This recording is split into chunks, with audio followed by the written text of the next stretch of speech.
Hi hello నమస్తే to all.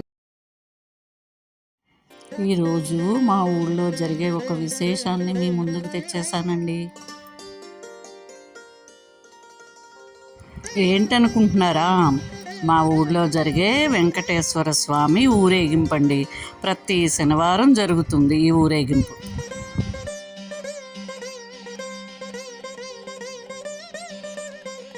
Venkateswara స్వామి ఉత్సవ విగ్రహాన్ని వాయిద్యములు, భజన, మేళతాళాలతో పురవీధుల్లో ఊరేగిస్తారండి.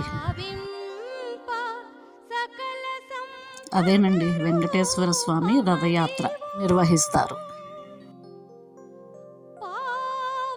చక్కగా ఆడవాళ్ళు, మగవాళ్ళు చాలా నియమనిష్టలతో స్వామివారి ఊరేగింపులో పాల్గొంటారండి.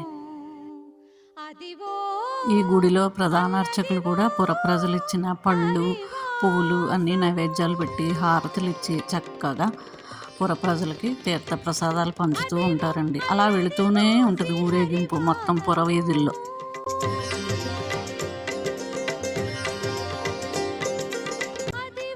రథయాత్రకి ముందు చూసారా, భజన బృందం భజన చేసుకుంటూ స్వామివారి కీర్తనలు పాడుకుంటూ ముందు వెళ్తూ ఉంటారు. వెనకాల రథం వస్తూ ఉంటుందండి.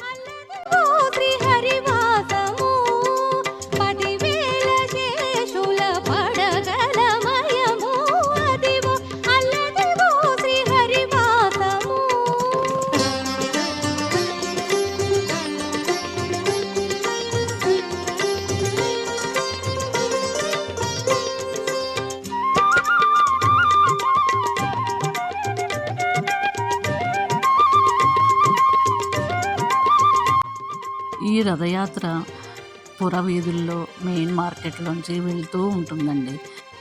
ఆ టైము పీక్ బిజినెస్ అవర్స్ అండి.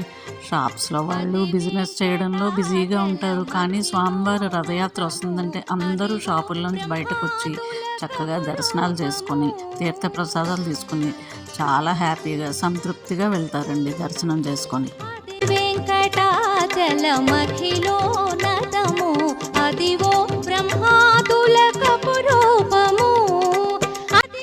నాకైతే ఇలాగా దేవుడు ఊరేగింపులో పాల్గొనడం చాలా ఇష్టం అండి. చిన్నప్పుడైతే మా నాన్నగారు సీతారాముల వారి గుడి ఉండేది.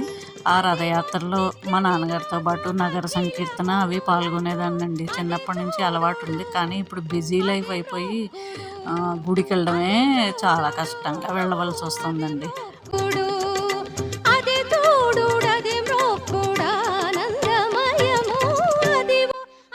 ఎవరు ఎంత బిజీగా ఉన్నా కానీ ఆ భగవంతుడిని మటుకు మర్చిపోకూడదండి మనం. ఎందుకంటే ఆయన దయ వల్లే మన లైఫ్ ఇలాగ నడుస్తుంది ఈ భూమి మీద.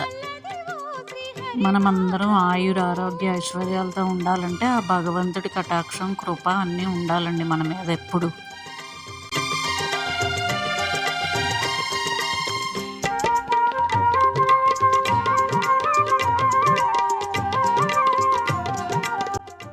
ఈ విధంగా స్వామివారి రథయాత్ర అలా పురవీధుల్లో అడుగడుగున ఆగుతూ రాత్రి వరకు కొనసాగుద్దండి. చూడండి చక్కగా మీరు కూడా హారతులు అందిపుచ్చుకోండి స్వామివారి హారతి.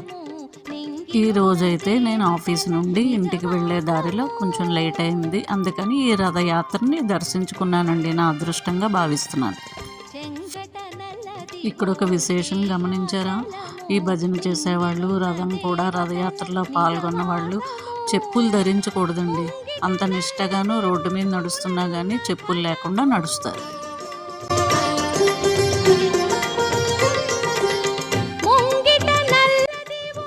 టాటా, బై, మళ్ళీ కలుద్దాం.